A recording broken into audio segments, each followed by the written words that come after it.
Hello students, कैसे हैं? और टॉपिक आप लोगों को समझ आ रहा है?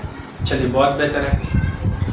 और देखिए, अभी स्कूल खुलने की कोई निश्चित संभावनाएं नहीं है और कोचिंग भी कहाँ तक खुल पाएगा, कैसे खुल पाएगा, ये भी कहना संभव नहीं है। अभी सिर्फ मैं आप लोगों के लिए सिर्फ इतना ही कर सकता हूँ कि ऑनलाइन में जितने भी टॉपिक्स हैं वो सारे टॉपिक्स को मैं क्लियर कर लूँ। अभी सिर्फ और सिर्फ एक ही संभावना है, अभी सिर्फ एक ही संभावना है और वो है सिर्फ ऑनलाइन। आप ऑनलाइन ही पढ़ सकते हैं, अभी और कोई दूसरा तरीका नहीं है और आपको करना भी नहीं चाहिए। आप अगर कहीं दूसरे जगह जाकर के पढ़ने के लिए सोच रहे हैं अभी, और जिस तरीके से वायरस फैल रहा है, कोविड-19 कोरोना वायरस अभी जिस तरीके से फैल रहा है वो बहुत ही भयावह है और हमें इन सब चीज़ों से बचना चाहिए, क्योंकि हमारा शरीर, हमारा रहन सहन हमें कोरोना वायरस से ग्रसित कर सकता है। क्योंकि आप जितने भी तरीके अपनाए हैं, हैंड वॉश करना, बार बार हाथ धोना, चेहरे धोना, जो भी करते हैं आप, वो बहुत ही अच्छा है, पर आप कम से कम घर पे रहें, ये मेरी आपसे रिक्वेस्ट भी है और एक सूचना भी एक तरीके से है, कह सकते हैं इसे, कि आप जितना घर पे रहेंगे ना और घर से ही पढ़ें। आपको परेशानी होती है, आप मेरे से कांटेक्ट कर सकते हैं। और जो भी मैथमेटिक्स आप बना रहे हैं, जो साइंस पढ़ रहे हैं या जो भी पढ़ रहे हैं, तो वो सिर्फ आप घर पे कर सकते हैं, ठीक है। अभी का सिचुएशन ही ऐसा है, क्योंकि अभी स्कूल खुलने नहीं जा रहा है आपका, अभी कोचिंग खुलने नहीं जा रहा है आपका, तो पढ़ाई का एक मात्र सोर्स रह जाता है online video classes, audio classes, जैसे भी आपको मिल रहा है आप उसको गेन कीजिए। क्योंकि हाँ, सिलेबस, अब कह रहे हैं कि सर इतना सारा सिलेबस है तो मैं कैसे इसको कर पाऊँगा। ठीक है, आपसे नहीं हो पाएगा, लेकिन सरकार भी आपके बारे में सोच रही है कि भाई हम कुछ सिलेबस कम कर दें, 30% या 35%, कुछ ऐसा सिलेबस कम होगा। तो सिलेबस कम होगा, आप इसके बारे में भी मत सोचें। सिलेबस कितना कम होगा, कैसे कम होगा, क्या कम होगा, कौन से चैप्टर्स आएंगे, कौन से चैप्टर्स नहीं आएंगे। आप क्या करें, वीडियो क्लासेस में जो भी मैं आपको प्रोवाइड करवा रहा हूँ, अभी सिर्फ मैथ्स की क्लासेस करवा रहा हूँ, मैं साइंस की भी क्लासेस करवाऊँगा, SST भी क्लासेस करवाऊँगा, बट मैं पहले आपको मैथमेटिक्स में हीरो बना देना चाहता हूँ। मैथमेटिक्स एक ऐसा सब्जेक्ट है जिसमें आप 100% मार्क्स गेन कर सकते हैं, ठीक है। तो आज का जो टॉपिक है हमारा, वो आज का टॉपिक है अर्थमेटिक प्रोग्रेशन। अर्थमेटिक प्रोग्रेशन की कुछ पॉइंट्स हैं, उस पॉइंट्स को मैंने राइट कर दिया है, आप देख सकते हैं, ठीक है। अर्थमेटिक प्रोग्रेशन, जिसको हम लोग शॉर्ट फॉर्म में AP कहते हैं, AP शॉर्ट में हमें इसे AP कहते हैं, ठीक है। तो ये AP क्या है, अर्थमेटिक प्रोग्रेशन क्या होता है, अर्थमेटिक प्रोग्रेशन को हम कैसे सीख पाएंगे।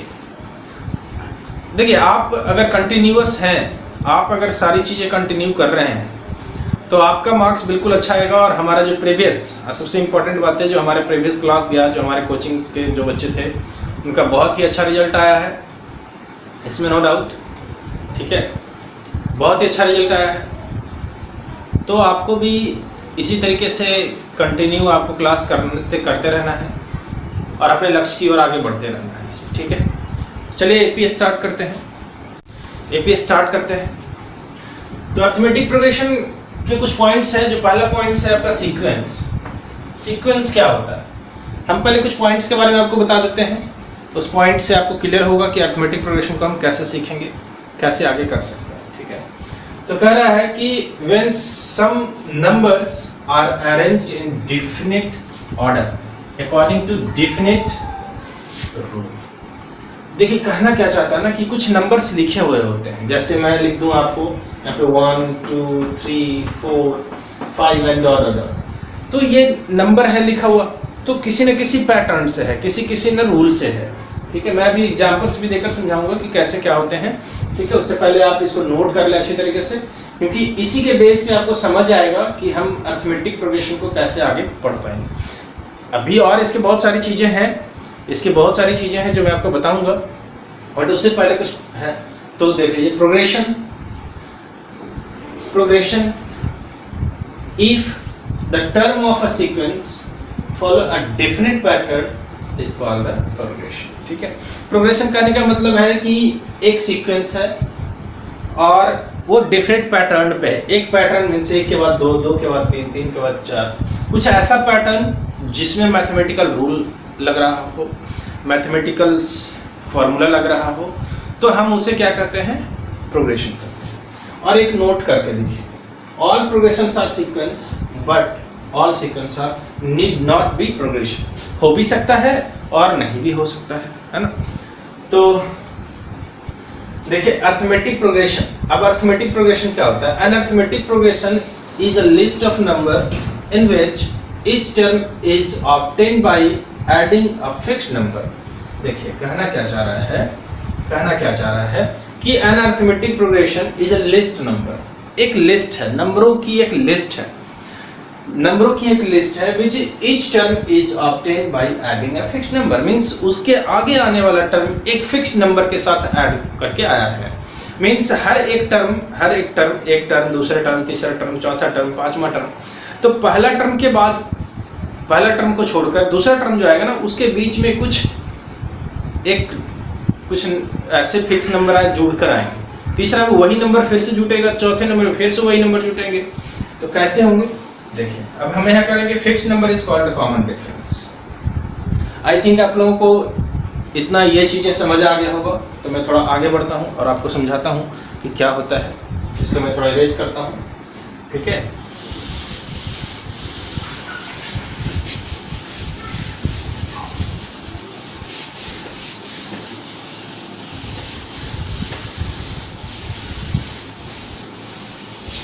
वीडियो को पॉज करके आप नोट कर लिया कीजिए, क्योंकि हम ज़्यादा समय नहीं देते हैं। तो ज़्यादा समय नहीं दे रहे हैं तो आप ऐसा नहीं कि छूट जाए, नोट तो आपको कर ही लेना चाहिए बिल्कुल, ठीक है। नोट कर लेने से आपको थोड़ा सा अच्छा रहेगा। और देखिए जो टॉपिक समझ नहीं आया ना, उसको आप बिल्कुल बेझिझक करके आप पूछ सकते हैं। हाँ जी, तो देखिए मैंने कहा है, मैं एक नंबर लिख रहा हूँ, ठीक है। जैसे मैं लिख दिया 1 2 3 4 5 एंड डॉट डॉट डॉट, ठीक है। मैं लिख दिया 2 4 6 8 एंड डॉट डॉट डॉट। मैं लिख रहा हूँ 3 5 7 9 and dot dot dot dot. मैं लिख रहा हूँ 1 3 5 7 11 13 एंड डॉट डॉट डॉट। तो मैं यहाँ पे कुछ ऐसे रूल फॉलो कर रहा हूँ, कुछ रूल्स फॉलो कर रहा हूँ जिससे ये नंबर लिखे जा रहे हैं। जैसे इसमें ये हम कहेंगे कि सर ये तो आपने नेचुरल नंबर लिखा, ये आपने सर इवन नंबर लिखा, ये आपने सर ऑड नंबर लिखा, इसमें सर प्राइम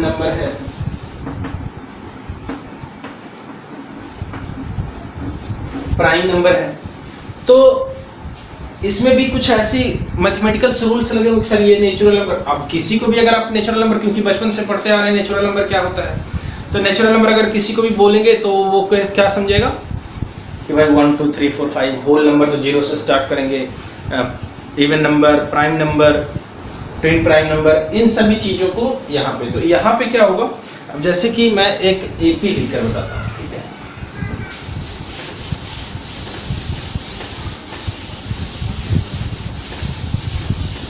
तो ये सारे नंबर जितना भी मैंने लिखा था वो एक सीक्वेंस में था, और उसी सीक्वेंस में हम लोग को कार्य करना है। जैसे मैंने लिख दिया 2 4 6 8 एंड डॉट डॉट डॉट, ठीक है जी।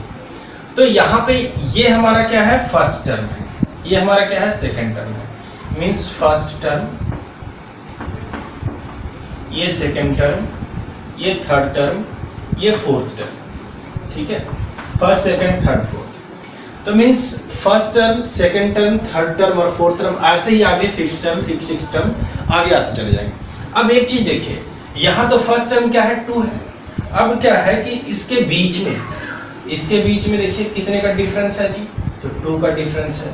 इसके बीच में देखिए ये क्या है, यहाँ भी 2 का डिफरेंस है, यहाँ भी क्या है, यहाँ भी 2 का डिफरेंस है।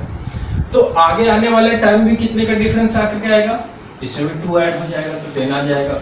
इसे भी आगे कितना आएगा, तो 2 ऐड हो जाएगा तो 12 आ जाएगा। इसे भी आगे कितना होगा, तो ऐसे ही आगे ये चलता रहेगा।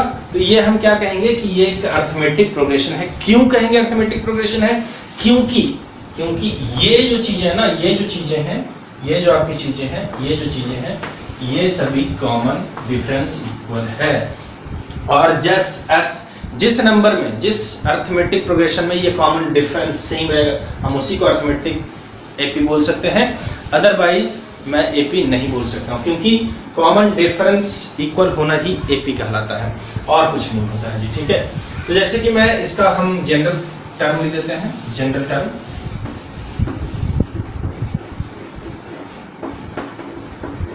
जनरल टर्म ऑफ एपी, देखिए इसका जो होता है ना, A plus D, A plus 2d, A plus 3d and dot dot dot dot, A plus n-1 into D. ठीक है जी। अब कैसे लिख रहा हूं ये भी मैं आपको बताऊंगा, कैसे लिख रहा हूं ये भी मैं आपको बताऊंगा। जैसे कि ये हमारा फर्स्ट, जैसे मैं ये ऊपर वाला एग्जांपल लेता हूँ, फिर से ऊपर वाला एग्जांपल लेता हूँ, 2 4 6 8 एंड डॉट डॉट डॉट। तो ये हमारा फर्स्ट टर्म था जी, तो इसको हम ए बोलेंगे। ठीक है, फर्स्ट टर्म को ए बोलते हैं। ठीक है, सेकेंड टर्म लाने के लिए इसमें हम डी ऐड कर देते हैं। तो सेकेंड टर्म लाने के लिए इन दोनों के बीच का जो डिफरेंस, मैं अभी भी यहाँ पे 2 जो बताया था, वही डी हम ऐड कर देते हैं। तो सेकेंड टर्म हमारा ये ए हो गया, और सेकेंड टर्म हमारा ए प्लस डी हो गया, और दूसरे टर्म में फिर से डी ऐड करेंगे जी, फिर से यहाँ लाने के लिए फिर एक डी ऐड करेंगे। तो यहाँ पे कितना हो गया, 2 डी ऐड हो रहा है, मीन्स ए प्लस 2d, और तीसरे टर्म लाने के लिए फिर से एक डी ऐड करना होगा, इसलिए हमें ए प्लस 3d आ रहा है। ठीक है, तो ये जो चीजें हैं ये हमारा बेसिक टर्म है, और किसको क्या बोलते हैं ये भी आप इसको नोट कर लें, समराइज करके। ठीक है, अच्छी तरीके से इसको भी एग्जाम्पल के तौर पे इसको नोट कर लें। ठीक है, चलिए तो आगे देखते हैं।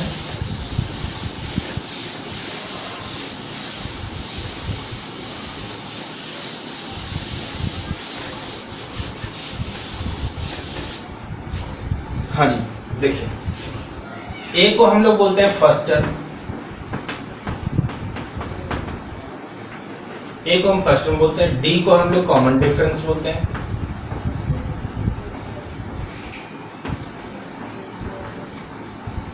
कॉमन डिफरेंस बोलते हैं। एक टर्म एन आता है तो एन को हम लोग बोलते हैं number of term, number of term, number of term. एक टी एन होता है, या आप इसको ए एन भी पढ़ते हैं, इसको हम लोग बोलते हैं लास्ट टर्म।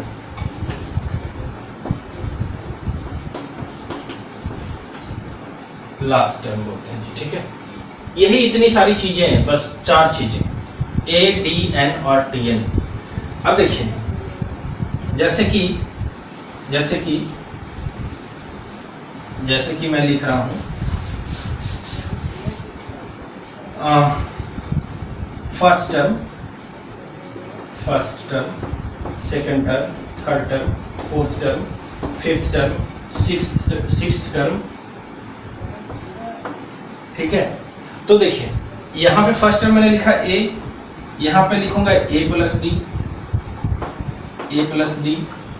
यहाँ पे लिखूंगा ए प्लस 2d, यहाँ पे लिखूंगा ए प्लस 3d, यहाँ पे लिखूंगा ए प्लस 4d, और यहाँ पे लिखूंगा ए प्लस 5d। अब एक चीज आप देखिए, सभी चीजों में देखिएगा, सभी चीजों में इसको थोड़ा सा ऐसे कर देता हूँ, ये फर्स्ट टर्म, ये सेकेंड टर्म, ये थर्ड टर्म, ये फोर्थ टर्म, ये फिफ्थ टर्म, और ये सिक्स्थ टर्म। ठीक है जी। अब देखिए आप, ये जो फर्स्ट टर्म हमारे पास सिर्फ ए है, सेकेंड टर्म में 1d आया है, एक ही डी आया है, सिर्फ एक डी जुड़ रहा है, थर्ड टर्म में 2d है, फोर्थ टर्म में 3d है, फिफ्थ टर्म में 4d है, और सिक्स्थ टर्म में 5d है।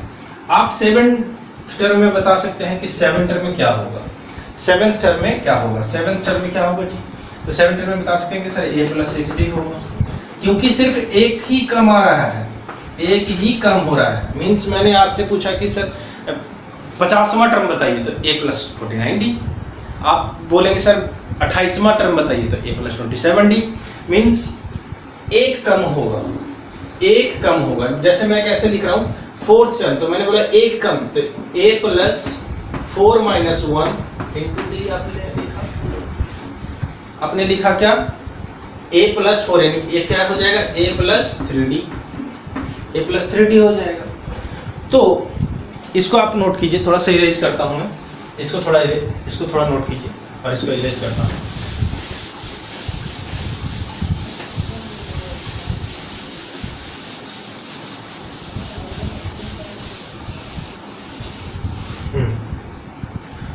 तो मैं कह रहा हूं कि आप 5th टर्म लिखे तो a प्लस 4d लिख रहे हैं। मैं बोल रहा हूँ 6th टर्म लिखे तो आप बोल रहे हैं कि a प्लस 5d हो जाएगा। मैं बोल रहा हूँ कि 8th टर्म लिखे तो a प्लस 7d हो जाएगा, है ना। तो इसी तरीके से अगर मैं बोल दूं कि n टर्म लिखे तो अब क्या लिखेंगे आप, है ना। बात यह है कि मैं 5 टर्म लिख रहा हूँ तो a प्लस 4d लिख रहा हूँ।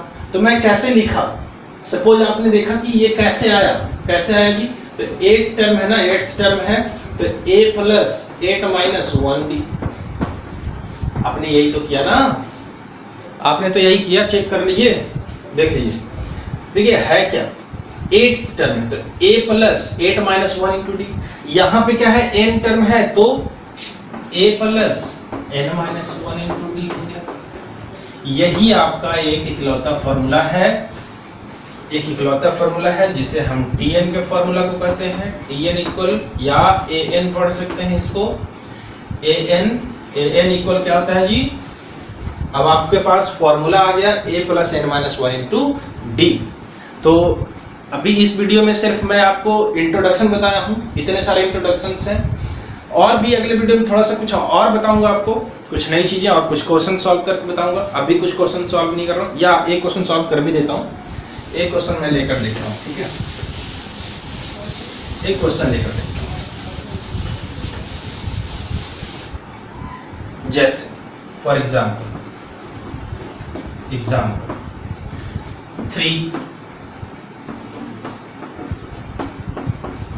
Dot 10th term, find 10th term, find करना है यहाँ पे, फाइंड 10th टर्म, ठीक है। आपको एक एपी दिया गया है, आपको क्या दिया गया है, एक एपी दिया गया है 3, 6, 9, 12 एंड डॉट डॉट डॉट। अब बोल रहा है कि 10th टर्म कौन सा होगा ये आपको बताना है। तो यहाँ पे आपको क्या करना है, जो फर्स्ट ये वाला जो होगा वो हमारे पास a हो जाएगा, a इक्वल 3 हो गई। d इक्वल कैसे हो गया जी, d इक्वल क्या हो गया, तो 6 माइनस 3 यानी कितना हो गया जी, 3 हो गया। या फिर 9 माइनस 6 भी करेंगे तो वही चीज आएगा, या 12 माइनस 9 करेंगे तो भी वही चीज आएगा। यानी हर जगह क्या हो रहा है, d इक्वल आ रहा है, और जब d इक्वल आएगा तो आप कह सकते हैं कि वही बता रहा है कि ये एपी में है, ठीक है जी। और n कितना हो जाएगा जी, n इक्वल 10 हो जाएगा। अब एक देखिए आपका आंसर n को कैसे पहचानेंगे, आपने बताया कि फर्स्ट वाला जो टर्म होगा वो a हो जाएगा, दोनों को माइनस करके जो लाएंगे वो हमारा d हो जाएगा। तो n कौन सा होगा, तो n में देखिएगा ना, n में जो देखिएगा वो th, इस th, ये th लगा रहेगा, ठीक है। हिंदी में आपका बा लगा रहेगा, जैसे 5वां, छठा 7वां, है ना, तीसरा, तो रावा ठा ये सब होता है। बट आपको हिंदी में याद रखने की कोई ज़रूरत नहीं है, आपको बस इंग्लिश में एक ही चीज़ आता है, th। तो th जिसमें लगा हुआ है 10th टर्म हमें फाइंड करना है, तो n इक्वल 10 हो गया। अब हमारे पास फॉर्मूला है, फॉर्मूला से सॉल्व कर सकते हैं। फॉर्मूला क्या है देखिए,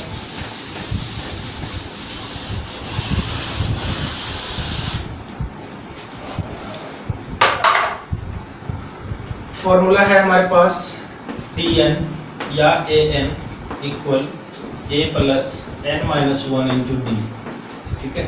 यहाँ पे हमारे पास a10 इक्वल a कितना है जी 3 प्लस n कितना है जी 10 माइनस 1 इंटू डी कितना है जी 3। बस यही काम करना है आपको, बस यही काम करना है, बस यही काम करना है और कुछ नहीं करना है। यहाँ पे 3 हो गया प्लस यहाँ पे 9 इंटू 3 हो गया, तो 9 3 27, 3 प्लस 27 तो कितना हो गया, 7 3 10 30 हो गया। यानी 10th टर्म जो होगा वो क्या हो जाएगा, 30 हो जाएगा। तो चलिए आज के लिए इतना ही रखते हैं, और फिर नेक्स्ट वीडियो में इसी का कुछ और एक्सरसाइज या कुछ और क्वेश्चंस या कुछ और इंट्रोडक्शन आपके लिए और आपको और समझाने के लिए कुछ और चीज़ों को लेकर आऊँगा। ठीक है, तब तक के लिए पढ़ते रहिए, क्योंकि अभी सिर्फ और सिर्फ यही एक चीज़ें हैं जो आपको पढ़ा रहे हैं और आप पढ़ रहे हैं। और अगर आप इसे नहीं कर पा रहे हैं तो फिर आप पीछे चले जाएंगे, क्योंकि जब भी कोचिंग खुलेगा और वैसे मैं सोच रहा हूँ कि ओपन करूँ, लेकिन अभी नहीं, क्योंकि अभी तो कोविड है। उसकी सूचना मैं आपको वीडियो के थ्रू ही दे दूँगा कि कोचिंग कब से ओपन हो रहा है। ठीक है, तो चलिए आज के लिए इतना ही। Thank you, bye bye.